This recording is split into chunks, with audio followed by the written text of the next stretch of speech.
Franck Ferrand raconte sur Radio Classique.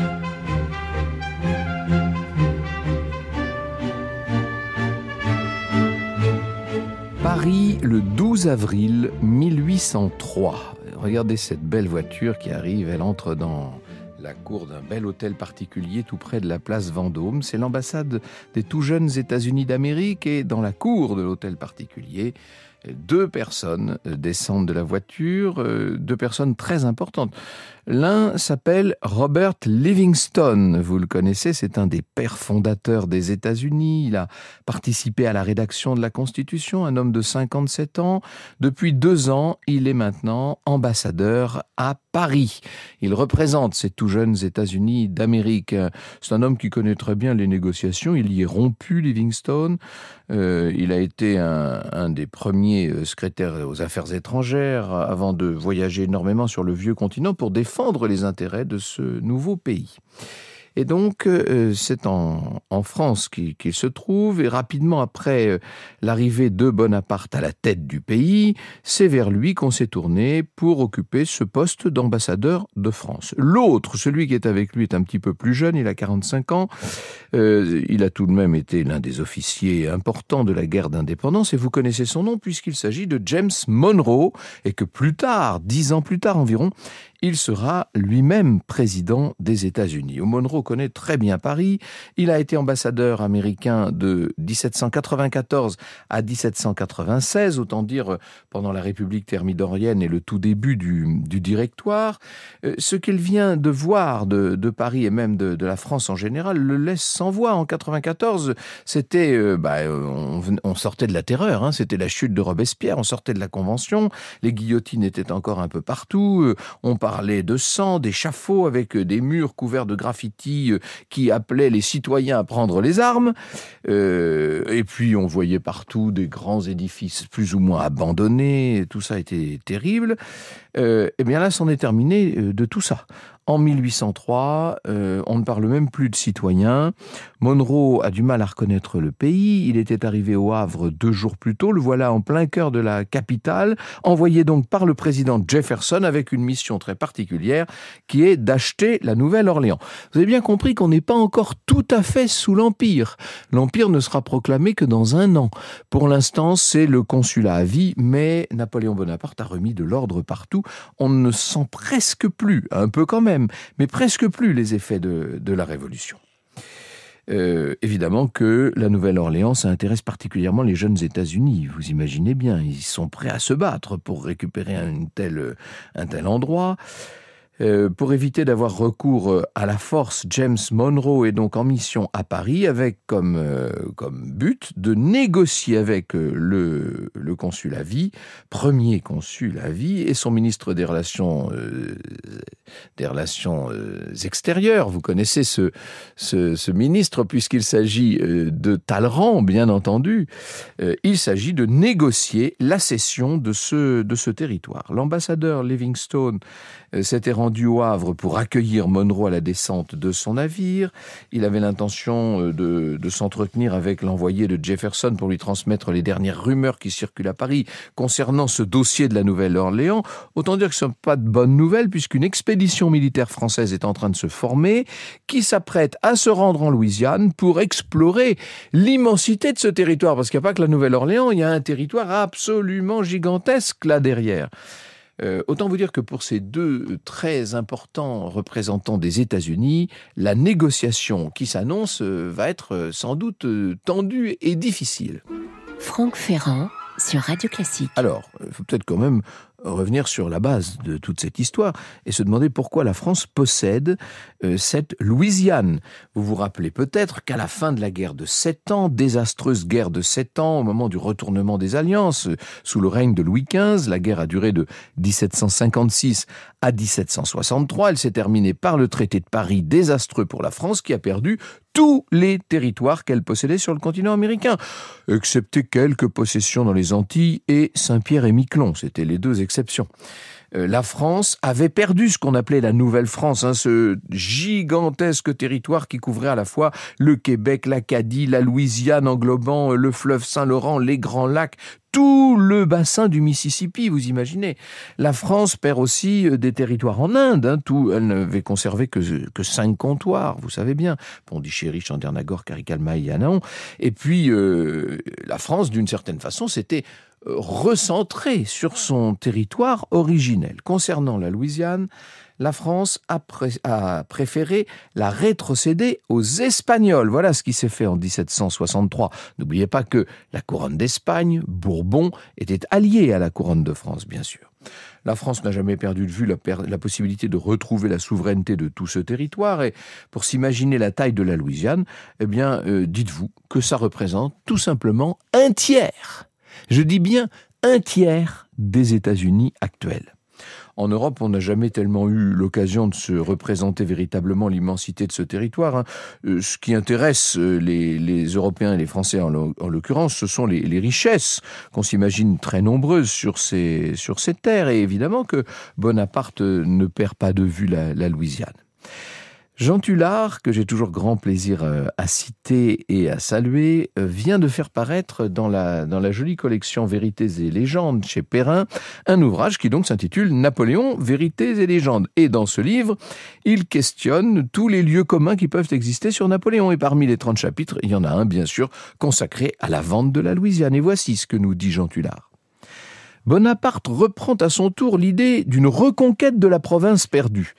Il est poussé par la bourgeoisie des ports de l'Atlantique qui entendait développer ses activités commerciales avec l'Amérique. S'esquisse l'idée d'une sorte d'empire colonial mettant en rapport la Louisiane et Saint-Domingue, producteur de coton et de sucre, après la victoire de Marengo. Bonaparte enjoint aux représentants français auprès de la cour de Madrid de faire pression sur le roi Charles IV pour obtenir la cession de la Louisiane à la France. La Louisiane coûtait plus qu'elle ne rapportait à l'Espagne et Charles IV se laissa convaincre. Le 1er octobre 1800 est signé le traité de Saint-Ildefonse par lequel l'Espagne rétrocède à la France la province de Louisiane avec la même étendue que lorsque la France la possédait. En contrepartie, la France s'engageait à augmenter le duché de Parme d'une partie de la Toscane et autorisait le duc de Parme, qui était le gendre du roi d'Espagne, à porter le titre de roi d'Étrurie. Ce qui intéresse Bonaparte, c'est la plateforme commerciale magnifique qui pourrait être installée, organisée dans le port de la Nouvelle-Orléans en relation avec les très riches colonies antillaises. On ne voit pas ce qui pourrait motiver les Français à accepter de rétrocéder la Nouvelle-Orléans à cette nation, certes amie, mais toute jeune et à l'époque pas très importante encore, que sont ces lointains États-Unis d'Amérique. Quand je vous dis que la négociation va être compliquée, elle s'annonce même particulièrement ardue pour les deux représentants américains. Vous écoutez Radio Classique. Dans un premier temps, les Français vont pas révéler aux Américains qu'ils viennent d'acquérir la Louisiane. Ils savent que cette question est un sujet brûlant de l'autre côté, là-bas. Il y a d'ailleurs de nombreuses tensions entre Espagnols et Américains au cours des 40 années qui se sont développées depuis l'indépendance américaine. Des coups de feu ont été échangés entre les deux rivages du fleuve Mississippi pour des sujets qui peuvent sembler mineurs, mais qui, à chaque fois, auraient tout à fait pu dégénérer. Les États-Unis voudraient bien sûr récupérer le port de la Nouvelle-Orléans, qui est le grand port de la côte sud du pays. Pour l'instant, ils ne s'intéressent pas encore vraiment à la Louisiane en général. Ils estiment que là-bas, il n'y a pas grand-chose à faire dans ces territoires gigantesques et peu fertiles. C'est le port, c'est le commerce qui intéresse le président Jefferson, bien sûr. Et d'ailleurs, la nouvelle de l'acquisition de la Louisiane par la France ne va pas rester secrète très longtemps. Quand je dis de l'acquisition, de la récupération, devrait-on dire. La confirmation arrive aux oreilles du président américain. Dès le 18 avril 1803, il dit « Il est sur le globe un point dont la possession par un pays étranger est pour nous un danger certain, c'est la Nouvelle-Orléans. » Et plusieurs sénateurs américains affirment qu'ils seraient prêts à déclarer la guerre à la France pour cette question. Inutile de vous dire que Bonaparte ne se soucie pas tellement de cela. La Louisiane, alliée à Saint-Domingue, serait une très grande chance pour le commerce français, une grande source de richesse, et dans la période où l'on est, en sortant de la Révolution, évidemment, c'est très important. Toutefois, il va y avoir quelques déconvenues dans les plans du consul.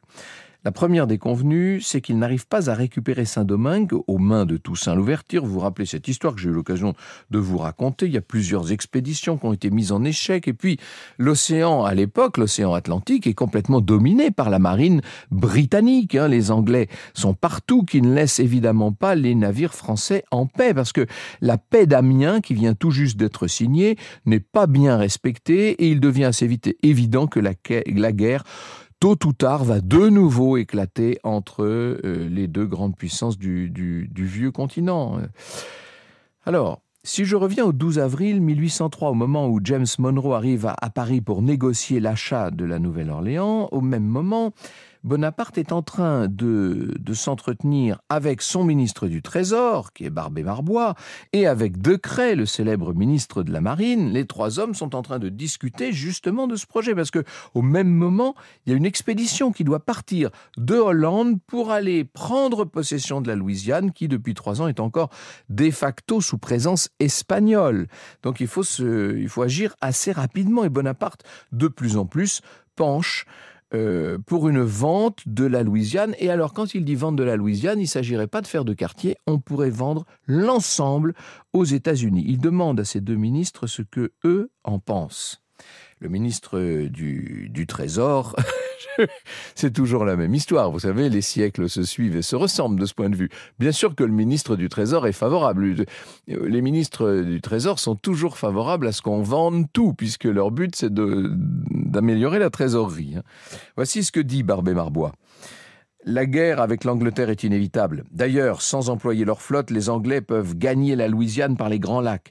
La France n'a là-bas ni troupes ni vaisseaux, une frontière non fortifiée de 400 lieues, autant dire 800 km.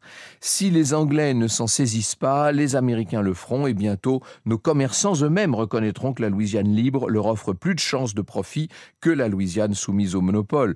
Des comptoirs sont aujourd'hui préférables aux colonies et même à défaut de comptoirs, laissez faire le commerce. Bon, ça, c'est les arguments de la trésorerie, si je puis dire. Le ministre de la Marine, lui, n'est pas du tout de cet avis. Et ça, c'est la même chose. C'est tout à fait normal. Il est dans son rôle. Citoyen consul, dit Decrès, ce n'est pas à vous qu'il convient de redouter l'Angleterre. Si elle s'emparait de la Louisiane comme on voudrait le faire craindre, le Hanovre serait aussitôt entre vos mains, un gage certain de restitution. Le pays est connu, des forts existent, la terre est fertile et les grandes dépenses sont faites. Il n'est pas sur aucun point du globe un point susceptible de devenir aussi important que la Nouvelle-Orléans. Le Mississippi n'y arrive qu'après avoir reçu 20 rivières, dont plusieurs surpassent les plus grands fleuves d'Europe.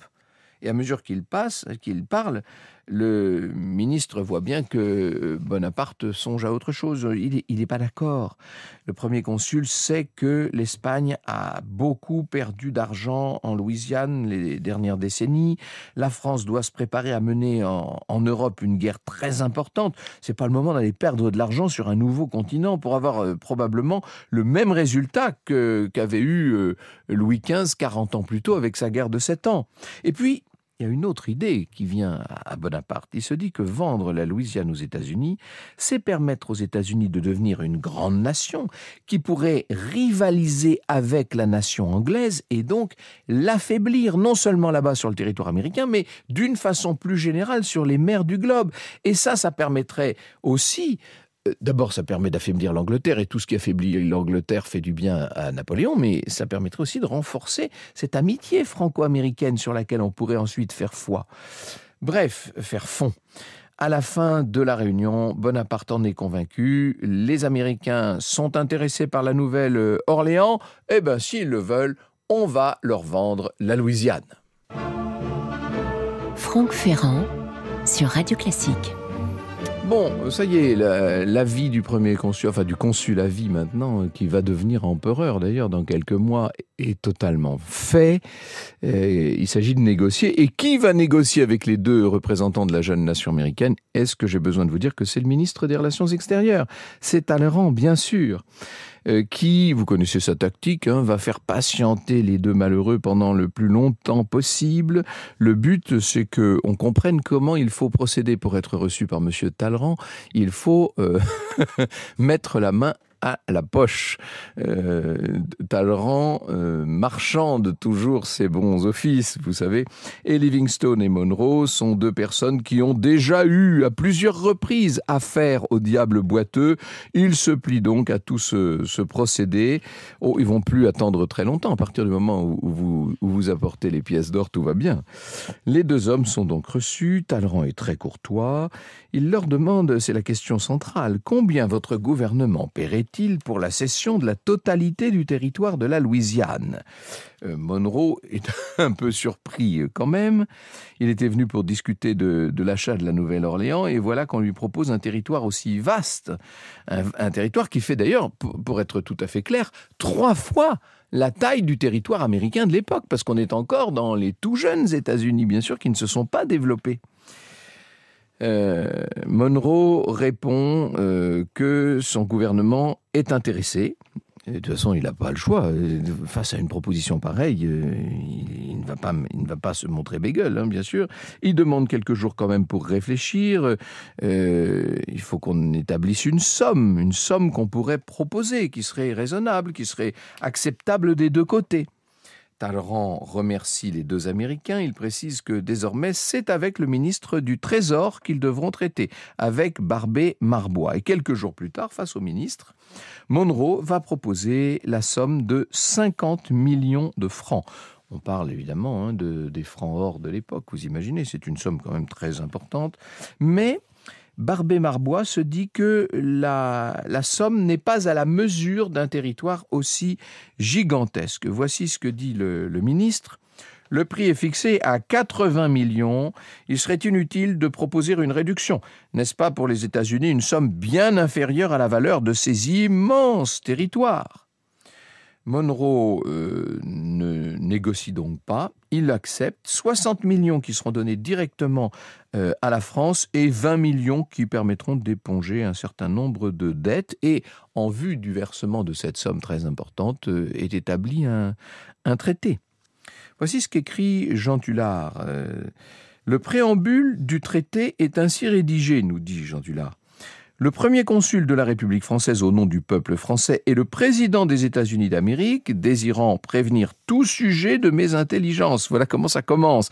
En fait, dit Jean Tullard, Bonaparte aimait le jeu d'échecs. L'abandon d'une pièce peut être gagnant.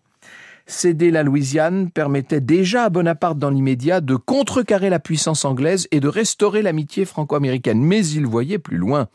Cette transaction affermit pour toujours la puissance des États-Unis.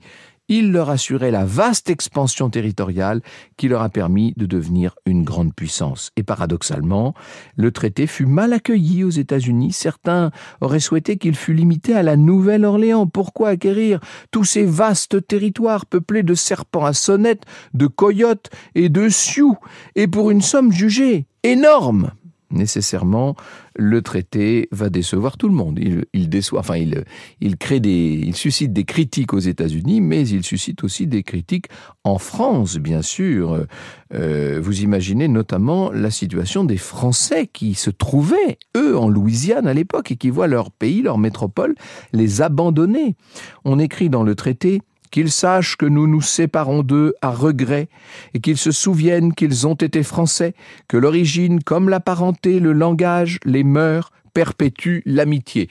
On a envie de dire, mais décidément, ce Bonaparte ne recule devant rien. Franck Ferrand sur Radio Classique. Ce qui est assez incroyable, c'est que la France a vendu la Louisiane sans même avoir pris le temps de récupérer ce territoire à la suite du traité de 1800 qui avait été passé avec l'Espagne, rappelez-vous. Et de plus, dans la Constitution de l'an 8, auquel a succédé l'acte organique du 4 Thermidor en 10, le Sénat devait régler les questions des colonies. C'était une prérogative sénatoriale. Ça ne relevait pas des prérogatives du premier consul, cette histoire. Bonaparte ne pouvait donc pas, constitutionnellement, il ne pouvait pas disposer comme il l'entendait de la Louisiane. Mais on sait que celui qui, dans quelques semaines, se fera appeler Napoléon Ier, n'est pas très regardant sur ce genre de circonstances.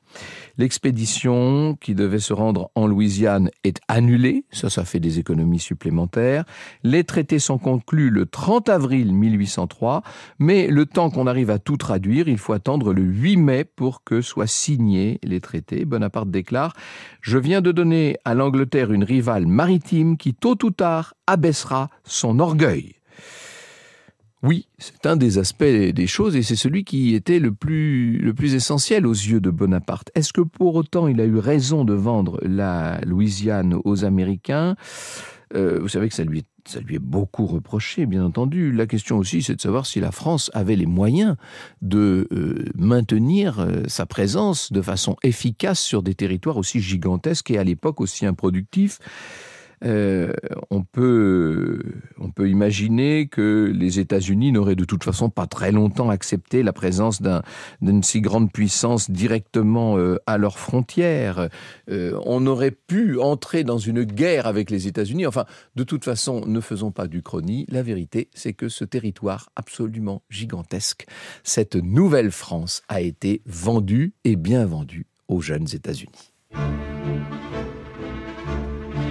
Vous écoutez Radio Classique.